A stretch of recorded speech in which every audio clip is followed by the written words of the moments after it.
Ce soir, je voulais en quelques minutes parler d'un sujet qui fait suite à ce qui a été servi dimanche. Alléluia.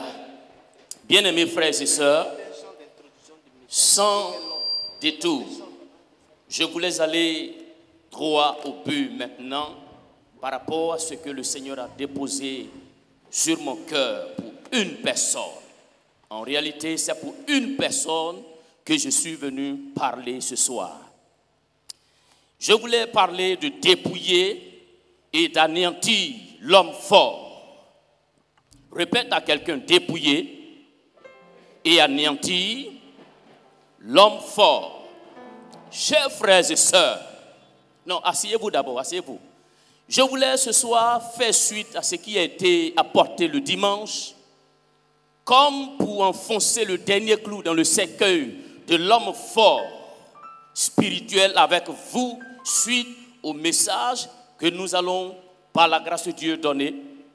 En réalité, ce soir, je veux faire d'une pierre deux coups. Nous mettrons un accent particulier sur le programme d'évangélisation sur Djibo Kamon Anani, et nous nous intéresserons avec un caractère particulier concernant la vie d'un homme, d'une personne qui est ici ce soir.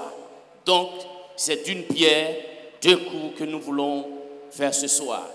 Et je me tiens ce soir dans des chaussures prophétiques pour une délivrance territoriale. Tu ne dis pas amen. Je dis que nous sommes là pour une délivrance territoriale. Je lis avec vous dans le livre de Marc. L'évangéliste Marc au chapitre 3 dit ceci, le verset 27. Il dit, personne ne peut entrer dans la maison d'un homme fort et piller ses biens sans avoir auparavant lié cet homme. Alors, il pillera sa maison. Amen. Le même texte est répété dans Matthieu 12, le verset 28-29, qui disent ceci, et c'est le verset 29 que je vais plutôt prendre. Il dit, comment quelqu'un peut-il entrer dans la maison d'un homme fort et piller ses biens sans avoir auparavant lié cet homme fort? Alors, seulement il pillera sa maison. Et l'évangélique Luc dit, au verset 21, chapitre 11, lorsqu'un homme fort est bien armé, garde sa maison, ce qu'il possède est en sécurité. Mais si un plus fort que lui survient et le dompte, il lui enlève toutes les armes dans lesquelles il se confiait et il distribue ses dépouilles. Avant de t'asseoir, dis à quelqu'un, dépouiller l'homme fort. Anéantir l'homme fort. Alléluia. Assois-toi sur la tête de ton ennemi. Écrase sa tête.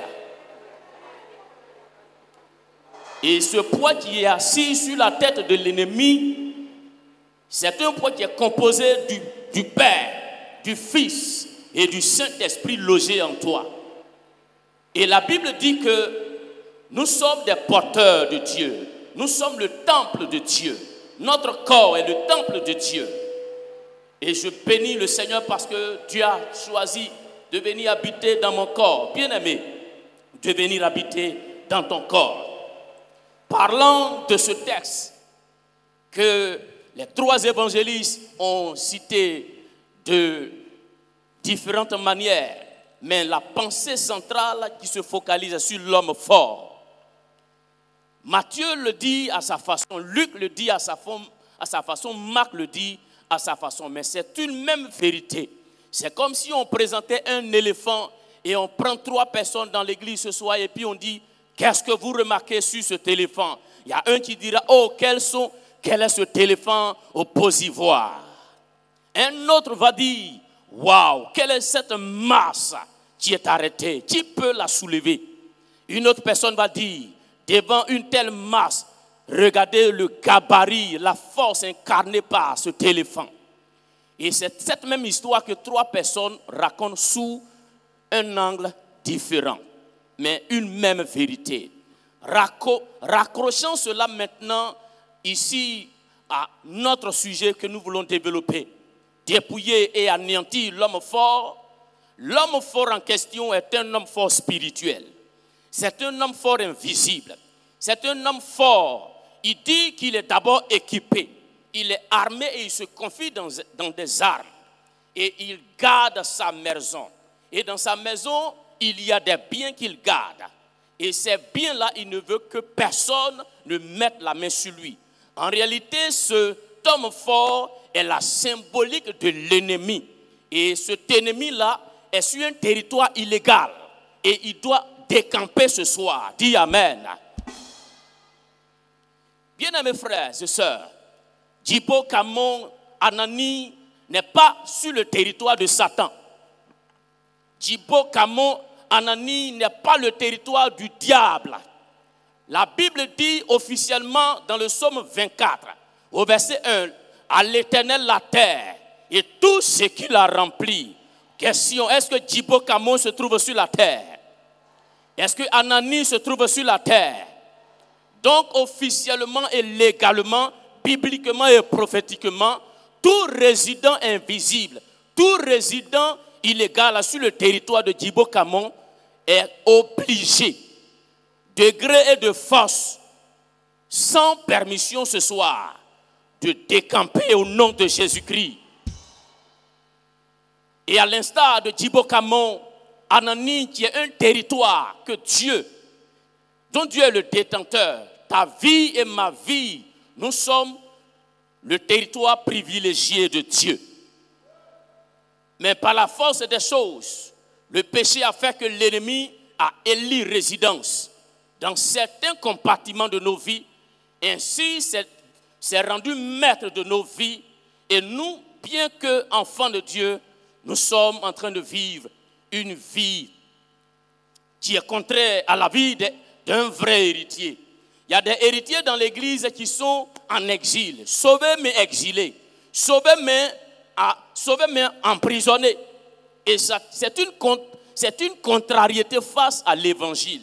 Voilà pourquoi ce soir nous voulons dire que la vérité doit s'installer et que le monde des ténèbres décampe au nom de Jésus-Christ de Nazareth. L'homme fort, on dit que cet homme fort, il est armé. Et pour qu'il puisse s'établir, s'il n'a pas reçu permission, il ne peut pas s'établir. Et parlant du programme que nous voulons aller exécuter sur ce territoire, il y a, avant que nous ne puissions y aller, il y a des voies autorisées sur le plan démoniaque qui ont donné accès à des hommes forts de venir s'installer. Mais ces hommes forts, leur législation face à la législation biblique, à la législation de Dieu, il y a véritablement une différence de poids en termes de puissance. C'est comme si un citoyen lambda dit quelque chose et un préfet dit quelque chose. Est-ce que vous voyez là? La parole du préfet a du poids et du volume, de la puissance que la parole d'un simple citoyen. Et je voulais dire que ce soir, nous sommes du camp de Dieu et nous avons la parole de Dieu et nous voulons maintenant descendre sur le territoire de Djibo Kamon Anani. Alléluia.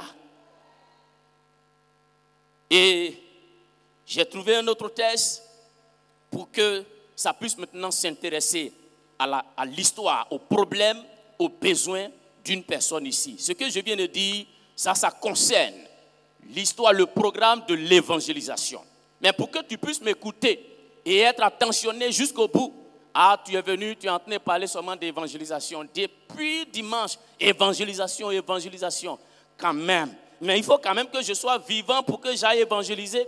Il faut quand même que je sois mis à l'aise pour que j'aille évangéliser. Je te comprends, c'est pourquoi ce texte de Marc 5 là, je vais maintenant le prendre pour en faire un besoin qui te concerne. Parce que là-bas on dit, il est question de l'histoire d'un homme. Est-ce qu'il y a un homme ce soir dans cette salle? Et quand on parle d'un homme, ça veut dire également une femme. Y a-t-il une femme dans cette salle? Mais on dit que cet homme-là était tenu lié par des chaînes aux pieds, par des chaînes aux mains, et personne ne pouvait le dompter. Mais ce monsieur-là était toujours dans les sépulcres. Pendant que son père et sa mère dorment dans une maison climatisée, pendant que son père et sa mère jouissent de la beauté et de la gloire de la vie, on dit que cet homme-là est en train de dormir jour et nuit dans les sépulcres. Frères et sœurs, exposés au soleil, exposés à la pluie, exposés à la solitude, cet homme était isolé de la société. Et ça, c'est une destinée qui est comme ça. Frère, est-ce que Dieu crée un être humain et la destination ou l'habitation privilégiée, c'est un sépulcre? Non. La raison, c'est que on dit que cet homme a été irrigué, habité. Il a été saturé par une légion. Une légion, c'est 6000 habitants démoniaques. C'est plus que... Est-ce que les habitants de Remblai valent 6000? Est-ce que cette église vaut 6000 membres? Non. Non, ça, quand je pose la question comme ça, je ne crache pas sur le beau travail du docteur Dominique Bangoré. Non. Ils font ce qu'ils peuvent faire. Quand j'ai posé la question par rapport au nombre, c'est pour parler de la gravité de l'histoire de cet homme. À quel point cet homme était chargé et fatigué, en train de souffrir. Mais on dit, pendant ce temps, sa mère et son père sont à la maison chez eux, en train de lever, en train de vivre, mais leur enfant. Et la Bible ne nous a pas donné d'autres informations. Est-ce qu'après cet homme, ses parents ont eu d'autres enfants? Pas de question, rien n'a été dit. Mais c'est pour faire ressortir ici l'état de gravité dans lequel cet homme était tenu. Certainement dans Gadara, parce que c'est là-bas que nous nous trouvons, dans la cité de Gadara, certainement il y avait des églises. Il y avait des apôtres, il y avait des prophètes, il y avait toutes les dénominations d'églises. Mais aucune de ces dénominations n'avait pu faire quelque chose pour cet homme. Mais il y a une personne que je connais. Cet homme a défié la mort. Il a défié le temps. Il a défié la science. Il a défié l'espace. Il a défié la géographie. Il a défié la médecine. Il a défié l'enfer. Il a défié le ciel. Il a défié les temps. Et cet homme, il est allé dans les abîmes. Et c'est cet homme-là, il a dit à la mort, ô mort, où est ton pouvoir? Où est ton aiguillon? Remets-moi les clés ici. Et il s'est assis sur le cou de la mort. Il a terrassé la mort. La mort est morte ce jour-là. La mort est décédée ce jour-là. La mort a pris son chemin ce jour-là. Et c'est cet homme-là qui va prendre la direction de la cité de Gadara.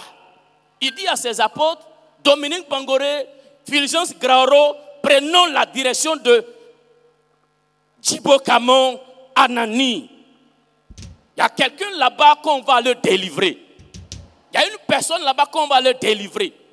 On ne nous a pas donné son nom et puis je suis content du fait qu'on n'ait pas donné son nom. Ça veut dire que cette histoire-là, chacun de nous peut l'appliquer à sa vie. On peut appliquer ça à la vie de Fulgence. On peut appliquer ça à la vie de Charles. On peut appliquer ça à la vie de Anne. On peut appliquer ça à la vie de Célébration. On peut appliquer ça à la vie de Guillaume. On peut appliquer ça à Euphrate. On peut appliquer ça à quoi encore? Idékel. On peut appliquer à... Chacun peut l'appliquer à sa vie. Parce qu'il n'y a pas eu de nom donné. S'il n'y a pas eu de nom, place ton nom.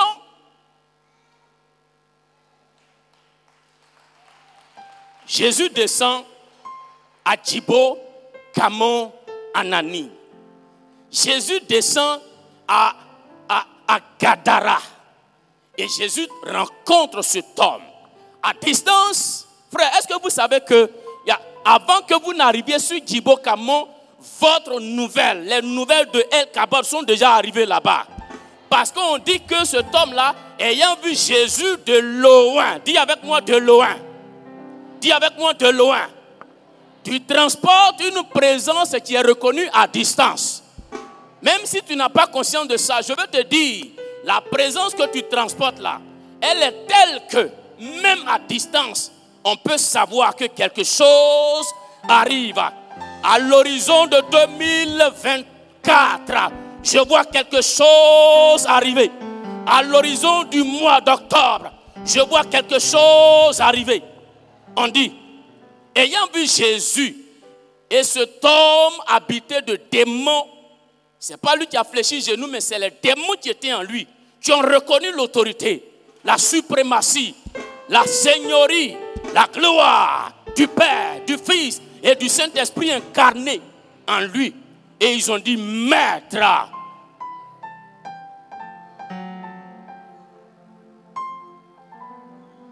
Jésus dit, quel est ton nom? La Légion a cru qu'on voulait faire leur carte d'identité et pour leur donner certainement une promotion ou bien pour leur donner une félicitation. Quel est ton nom? Ils disent, on s'appelle Légion. Jésus dit, si vous êtes Légion, ça veut dire que le porte-parole de vous tous qui a pris la parole pour parler là, il n'a qu'à informer ses autres collègues de la Légion. Le temps est venu. Si vous êtes prêts, si vous n'êtes pas prêts, si vous avez trouvé maison, si vous n'avez pas trouvé maison, si vous avez une caution, si vous n'aviez pas de caution, ça ne me regarde pas. Ce soir, je suis venu pour dire, je ne demande pas la permission. Est-ce qu'il y a un ancien crédit qui fait qu'un démon a habité un chapitre, une dimension de ta vie? Je ne m'occupe pas de ça. Ce que je sais, il est l'heure. Katabaya. Il est l'heure. Quand il est l'heure, il est l'heure. Dis à quelqu'un, quand il est l'heure, il est l'heure. Quand il est l'heure, il est l'heure. Jésus dit, sors de cet homme.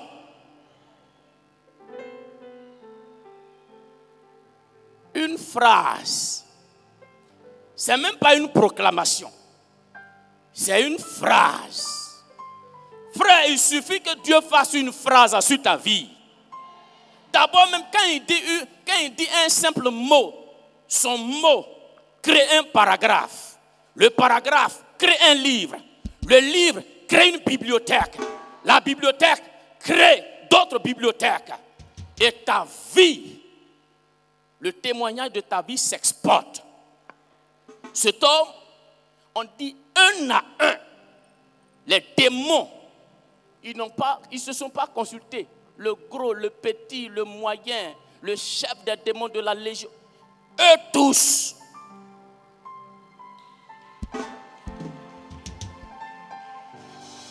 Fais comme ça, fais comme ça, fais comme ça, fais comme ça, fais comme ça, fais comme ça, fais comme ça.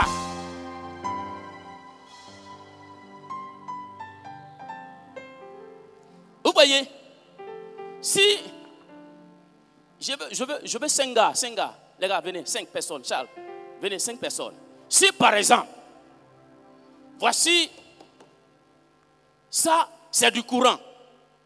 Moi je mets ma main dessus et le courant m'a pris. Mets ta main sur moi. Voilà, allez-y. Moi, le courant m'a pris. Eux tous qui sont derrière moi là.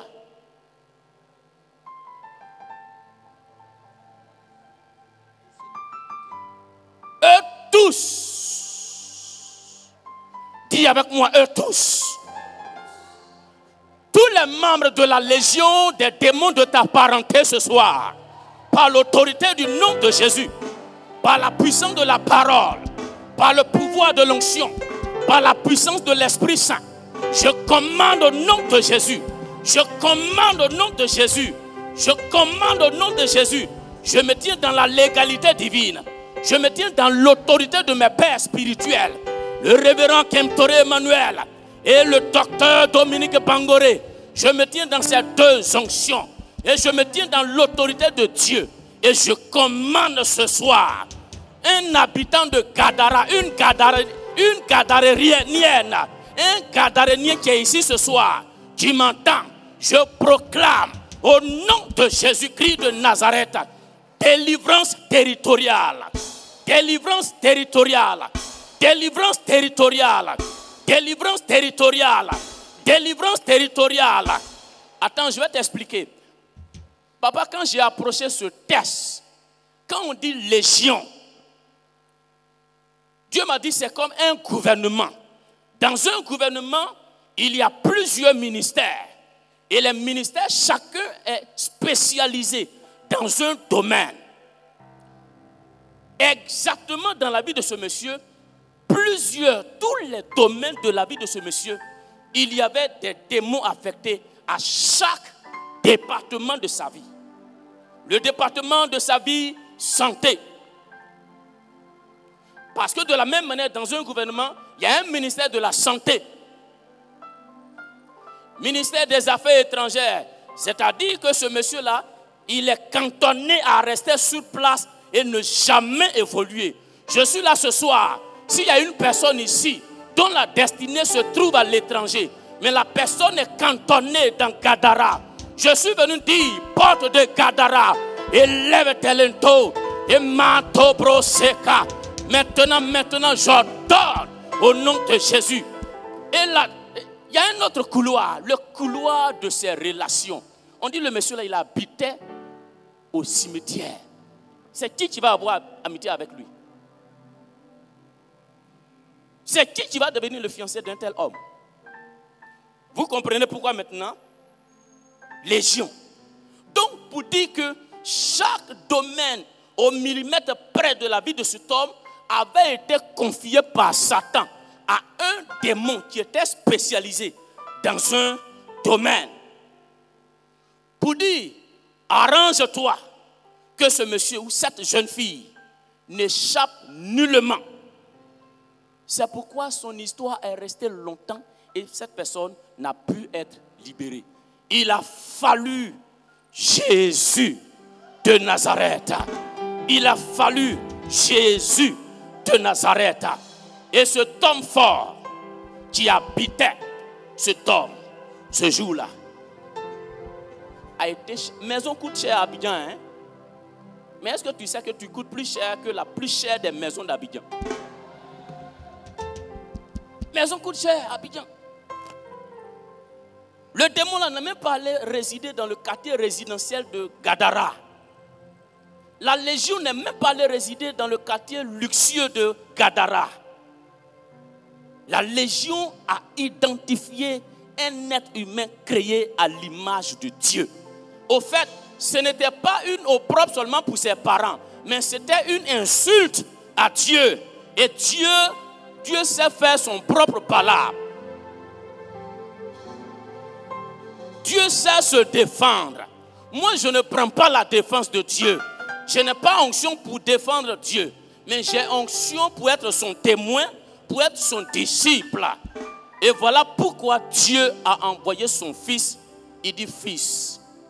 Selon l'agenda que toi et moi nous avons conclu au ciel avec le Saint-Esprit, l'histoire de cet homme est une au fait, ça contredit ce qui est écrit au ciel. J'ai envie de te demander, est-ce que tu sais ce qui est écrit au ciel te concernant? Est-ce que tu es en train de vivre ça sur la terre? En philosophie, si tu fais un hors sujet, ça dit c'est 3 sur 20 ou bien 4 sur 20. Je ne veux pas une destinée hors sujet. Ça dit tu fais 4 heures de temps en train d'écrire et à la correction, on te donne, on distribue les feuilles et on dit, tu as eu 3. Cette analogie-là, notre destinée-là, on la vit sur la terre. Mais imagine si tu vis pour toi hors sujet. Parce que cet homme était en train de vivre sa destinée hors sujet. Et comme Dieu l'aimait tant, Dieu dit, même s'il reste 15 minutes avant la fin de l'heure.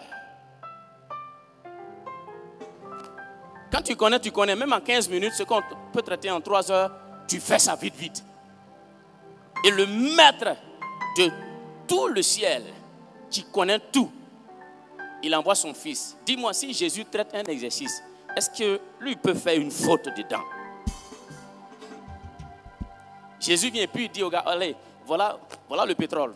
Commence. Moi, je suis là. Vas-y. Le pédia, vas-y. Si Dieu te donne le pétrole, là, ce n'est pas tricherie. Il faut faire, mon frère. Je vous donne un témoignage de moi-même. Quand je passais le bac, et je vais terminer par là, et nous allons engager par la prière maintenant. Il dit, quand je passais le bac, moi, je ne suis pas bien en maths. Vraiment, il faut tout faire, mais il ne faut pas me donner mathématiques. Avant d'aller à l'examen, j'ai dit à Dieu, les autres matières là, je suis bien là-bas. Mais mathématiques, Dieu, si tu fais que j'ai telle note, j'ai eu le bac, parce que j'avais la moyenne au premier, deuxième, troisième trimestre. Maintenant, il faut être prudent et puis humble. Parce que la série littéraire, si tu as fait une fois et puis tu as loupé, la deuxième fois, tu peux devenir 2 fois bête. Parce que il ne faut pas compter sur ton ancienneté. Ça peut changer. Le premier peut devenir dernier en série littéraire. J'ai dit, Dieu, si tu me donnes telle note, j'ai eu le bac. Et on est parti. Mais j'ai appris mes leçons. Hein. J'ai vraiment appris. On était 10 dans notre groupe d'études. On allait et puis à l'épreuve de mathématiques. Derrière moi, il y avait des gens. Ils ne connaissent pas Jésus. Et à un moment donné, il y a une question, la question qui me bloquait là. Ils ont commencé à discuter de ça entre eux. Pas en murmurant, mais fort. Le Saint-Esprit m'a dit, tu es venu ici, là, tu es venu avec tes oreilles. Il faut déposer le pic là. Fais comme tu es en train de réfléchir. Je me suis assis et puis je faisais comme je réfléchissais. J'ai capté tout.